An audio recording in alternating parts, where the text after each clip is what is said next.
बताओ, हम आपकी माँ के साथ काम करने वाली महिला है, ठीक है। सब आंगनवाड़ी से हैं और आंगनवाड़ी की तरफ से जो भी मदद बन सकेगी हम सब लोग मन से करेंगे, इसीलिए हम इतनी दूर से आए हैं। जो हमारी मेरे से दो छोटी छोटी बहनें हैं, हाँ। उनका पालन पोषण कैसे होगा वही करती थी।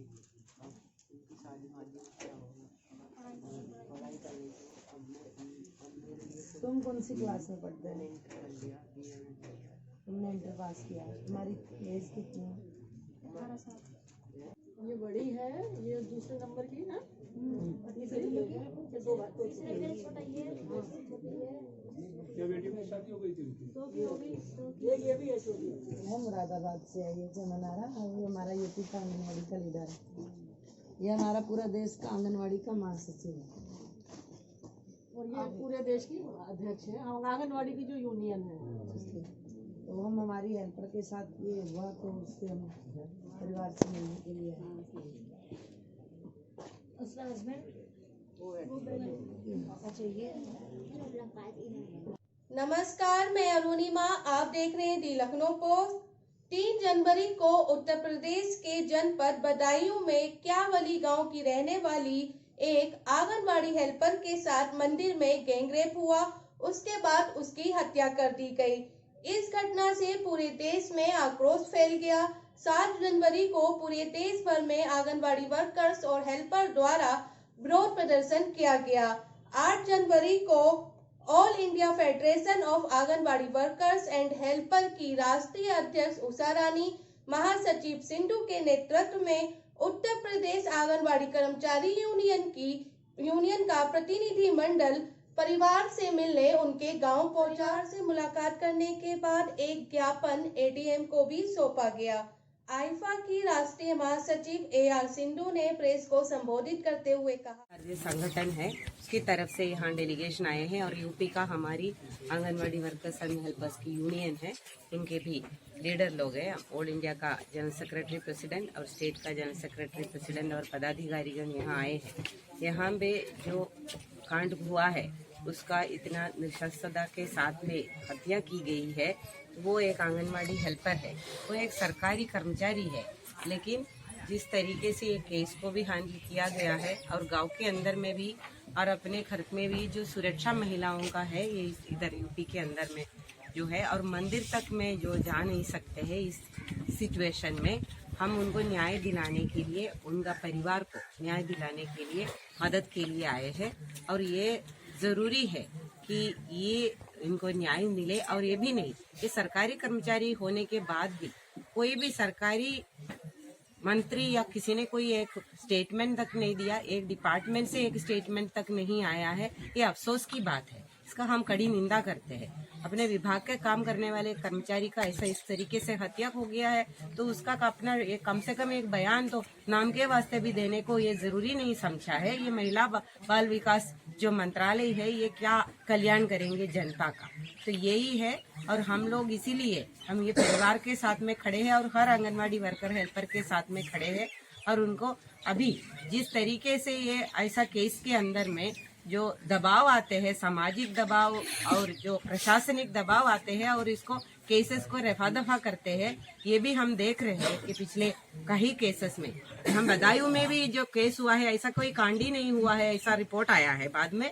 ऐसा इस केस में ना हो जाए, इसके लिए ये देश की जनता गारंटी होना चाहिए और हमारी यूनियन और हमारी जनता के साथ में हम ये गारंटी करने के लिए पूरा प्रयास करेंगे। ये जो राष्ट्रीय महिला आयोग की सदस्य चंद्रमुखी जी ने एक बयान दिया था, उस बारे में आपका क्या कहना है? ये कड़ी निंदनीय बात है। और ऐसा महिला आयोग की जो है केंद्र के नेता आके ऐसा बयान दिया है कि ये पूरे भारत के लिए, जनतंत्र के लिए ये एक बड़ा शर्म की बात है। हमारा ये मांग है कि उसको उस स्थान से निकाल दिया जाना चाहिए और पूरे भारत के अंदर हम इसका विरोध प्रदर्शन करेंगे। ये सिर्फ इसी केस की बात नहीं है, पूरे महिला को पूरा दिन रात को बाहर निकालने के लिए और ये पूरा भारत को पूरा दुनिया के आगे करने का ढोंग करने वाले जो लोग हैं, वही लोग यही बात कर रहे हैं कि हम 4 दीवार के अंदर में हमेशा और घर के अंदर में बंद रहेंगे और मंदिर के अंदर में जाएंगे तो भी सुरक्षित नहीं है। तो फिर कहाँ पे हमें क्या, कहीं पे बक्सा के अंदर में बंद करके रखेंगे कि सुरक्षा के लिए? कहीं पे सुरक्षा नहीं है। ऐसा जो अपशब्द बोलने वाले को तुरंत उसका स्थान से निकाल देना चाहिए। गैंग रेप और नृशंस हत्या की शिकार आंगनबाड़ी हेल्पर का पूरा जीवन कष्टों में ही बीता। परिवार ने बताया जब वह 3 साल की थी तभी उसके पिता की मृत्यु हो गई और मां ने मेहनत मजदूरी करके उसे पाला और पढ़ाया। उनके कोई भाई नहीं था, 4 बहनें थीं। उसकी शादी कर दी, पति बीमार रहते थे। बाद में उसकी हेल्पर में नौकरी लग गई। वह BLO भी थी। उसके 4 बेटी और 1 बेटा हैं। 2 बेटियों की शादी कर दी, 2 बेटी और 1 बेटा पढ़ रहा है। बेटे ने इंटरमीडिएट किया है और सबसे छोटी बेटी कक्षा 7 में पढ़ रही है। वह बहुत मेहनत करके अपने बच्चों को पढ़ा लिखा रही थी। पीड़िता की मां पड़ोस के गांव में अकेली रहती थी क्योंकि उन्होंने अपनी 4 बेटियों की शादी कर दी थी। 3 जनवरी इतवार का दिन था। पीड़िता रविवार को अपने मां के पास जाती थी और मंदिर में पूजा करती थी। शाम को अपनी मां के पास ही रुकती थी और अगले दिन अपने घर और काम पर जाती थी। हमेशा की तरह रविवार की शाम को वह घर से पूजा के लिए निकली और उसके बाद उसे अपनी मां के पास जाना था, लेकिन वह वहां नहीं पहुंच पाई और उससे पहले ये हादसा हो गया। उसके बेटे ने बताया रात को 11 बजे किसी ने जोर जोर से दरवाजा खटखटाया। बेटे ने दरवाजा खोला तो बाहर दरवाजे पर मां का खून से लथपथ शरीर रखा था और एक 4 पहिया वाहन खड़ा था। बाबा के चेले ने कहा कि ये महिला मंदिर के पीछे कुएं में गिर गई थी, इन्हें ऐसी हालत में मिली है। इतना कहकर वे तीनों उसी गाड़ी में बैठकर भाग गए। बाबा का चेला और ड्राइवर। बेटे ने पड़ोसी को बुलाया और उनके फोन से अपनी बहन को फोन किया। पड़ोस के लोगों ने बताया कि वह महिला मर चुकी थी और उसके कपड़े खून में सने थे। कुएं में गिरने का कोई लक्षण उन्हें नहीं दिखाई दिया तो वे पुलिस केस करने की बात करने लगे। कुछ लोग गुस्से में मंदिर गए और बाबा को पकड़ लिया, लेकिन पुलिस ने समझाया कि लाश का अंतिम संस्कार कर दे। गांव में भी कुछ लोग कहने लगे कि बाबा को छोड़ दो और अंतिम संस्कार कर दो। पोस्टमार्टम में शरीर की चीरफाड़ होगी तो मृतका की आत्मा को कष्ट होगा। सहपरिवार रिपोर्ट दर्ज कराने के लिए थाने गए तो पुलिस ने रिपोर्ट दर्ज ना करने की सलाह दी। उनका कहना था कि आपके पास इतना पैसा कहाँ है जो आप रिपोर्ट मुकदमेबाजी कर सकें, इसलिए अंतिम संस्कार कर दो। थाना अध्यक्ष ने भी यही सलाह दी और यही बात दोहराई कि मृत्यु कुएं में गिरने से हुई, जबकि वहां कुआं था ही नहीं, वहां तो ट्यूबवेल का कुआं था। 14 घंटे तक FIR नहीं हुई और 44 घंटे बाद पोस्टमार्टम हुआ। मृतिका अपने घर की अकेली कमाने वाली थी।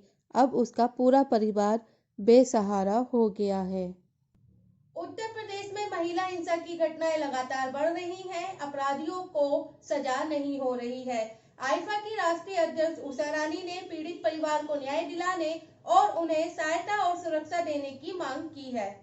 जो आंगनबाड़ी सहायिका थी, इनकी जो दर्दनाक मौत हुई है, तो बलात्कार हुआ है, इसके बारे में आप क्या कहना चाहेंगे? हम ये कहना चाहते हैं कि हमारी जो सहायिका के साथ जो ये बर्बर कांड हुआ, गैंगरेप करके उसका बाद में हत्या की गई है, पहले तो हम उसकी घोर निंदा करते हैं। और कल जो वुमेन कमीशन की मेंबर ने एक भद्दी शब्दावली की है कि औरत को देर रात अंधेरे में नहीं जाना चाहिए, हम उसकी भी घोर निंदा करते हैं। एक औरत होके एक औरत के बारे में ऐसी बात सोचना और ऐसी औरतों को इतने ऊंचे पदों पर बिठाना कि जो महिलाओं की रक्षा करेंगी, तो उनको खुद महिलाओं की इज्जत नहीं करनी आती तो वो रक्षा क्या करेंगी। ऐसी महिलाओं को ऐसे पदों पे शोभा नहीं देता, वो शोभनीय नहीं है।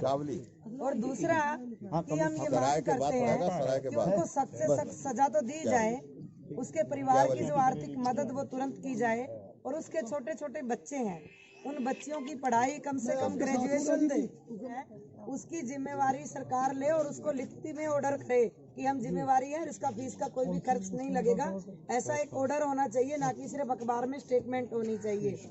और दूसरा, उसके बच्चे को एक सरकारी नौकरी होनी चाहिए, क्योंकि उसके पति हैं जो बीमार हैं और छोटे छोटे बच्चे हैं जो वो 18 साल से छोटे हैं, जिनको पालन पोषण के लिए किसी भी तरह का कोई आर्थिक व्यवस्था या जमीन कुछ भी साधन इनके पास नहीं है। तो ये सरकार की जिम्मेवारी बनती है और ये भी प्रशासन की जिम्मेवारी बनती है कि इस केस की पैरवाई की जाए, किसी अच्छे सरकारी वकील को नियुक्त किया जाए, क्योंकि उत्तर प्रदेश के अंदर पहले जो उन्नाव का कांड उदाहरण है कि उसके साथ परिवार के साथ क्या क्या घटनाएं हुई हैं, ऐसी घटना इस परिवार के साथ भी हो सकती हैं और हाथरस का कांड सामने है। तो इसलिए प्रशासन भी सबके घेरे में है और इसलिए अभी उन्होंने ठीक काम किया है कि पोस्टमार्टम करवाया है, रिपोर्ट हुआ है, रिपोर्ट सामने आया है, गिरफ्तारी हुई है। पर जो पिछले एक्सपीरियंस है उत्तर प्रदेश के, उसको देख के डर लगता है। तो इसलिए हमारी यही मांग है कि अच्छा एक सरकारी वकील सरकार नियुक्त करे और वकील उसकी वकालत करे केस की।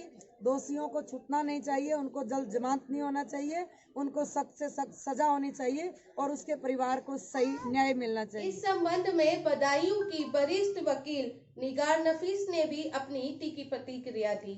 ये मंदिर में जो आंगनवाड़ी वर्कर के साथ ये हादसा हुआ है और आप यहाँ आई हैं, इस पर क्या कहना चाहती हैं? मैं तो ये कहना चाहती हूँ कि मंदिरों को तो कम से कम छोड़ ही दें। हमारी महिलाएं, वो महिला इतनी अच्छी थी, अपने बीमार पति के लिए भगवान जी से प्रार्थना करने जाती थी कि मेरा पति स्वस्थ हो जाए, उसकी दीर्घ आयु हो। और वहाँ इतने गंदे लोगों ने, महंत ने और गंदी सोच वाले लोगों ने उसके साथ ऐसी घटना कर दी, इतनी दरिंदगी उसके साथ की कि निर्भया वाला कांड याद आ गया।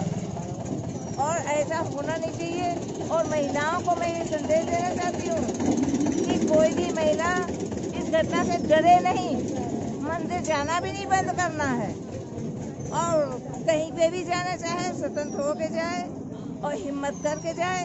हम सब महिलाएं एक हैं और हम सबको शक्ति का प्रदर्शन करना जरूरी है। अगर आज हम लोग एकत्र नहीं होते, इकट्ठे नहीं होते, संगठन की शक्ति नहीं दिखाते, तो ये बाबा पकड़ा भी नहीं जाता। हमने ज्ञापन देकर मुख्यमंत्री जी से मांग की है कि पीड़ित परिवार को पर्याप्त मुआवजा और आश्रितों को सरकारी नौकरी दी जाए, पीड़ित महिला के परिवार को पर्याप्त सुरक्षा दी जाए और इस केस का स्पीडी ट्रायल किया जाए और पीड़ित परिवार को कानूनी मदद भी जो है वो दिलवाई जाए। इसी के साथ हमने ये भी मांग की है कि जिन प्रशासनिक अधिकारियों और पुलिस के अधिकारियों ने इस केस में को दबाने की कोशिश की, उन्होंने तुरंत कार्रवाई नहीं की, उनको भी बर्खास्त किया जाए और उत्तर प्रदेश की पुलिस और प्रशासनिक अधिकारियों का तुरंत जेंडर सेंसिटाइजेशन ट्रेनिंग जो है करवाई जाए, क्योंकि इनकी संवेदनशीलता महिला मुद्दों के प्रति बिल्कुल भी नज़र नहीं आती है। इसके अलावा हमने ये भी मांग की है कि बदायूं कांड की पृष्ठभूमि में यहाँ जब महिला आयोग की सदस्य चंद्रमुखी आई थी तो उन्होंने सलाह दी थी कि महिलाओं को अकेले बाहर नहीं निकलना चाहिए। हम इसके लिए उनकी निंदा करते हैं, मांग करते हैं कि उन्हें राष्ट्रीय महिला आयोग के सदस्य पद से हटाया जाए, क्योंकि उन्होंने बलात्कार करने वालों, महिलाओं पर हिंसा करने वालों के बारे में एक शब्द भी नहीं कहा, बल्कि महिला को ही दोषी दिखाने की कोशिश की है। ये उनकी मानसिकता एक महिला विरोधी मानसिकता है और उन्हें महिला आयोग में रहने का कोई अधिकार नहीं है। प्रतिनिधि मंडल में उत्तर प्रदेश आंगनवाड़ी कर्मचारी यूनियन की प्रदेश अध्यक्ष डॉक्टर वीना गुप्ता, प्रदेश महासचिव चमन आरा, जैनब जहां, मिथिलेश कुमारी, मनोज कुमारी, अलका, माधुरी, राजीव सान, शरीफ अहमद, एडवोकेट निगार नफीस और पत्रकार मोहम्मद अजीम भी शामिल थे।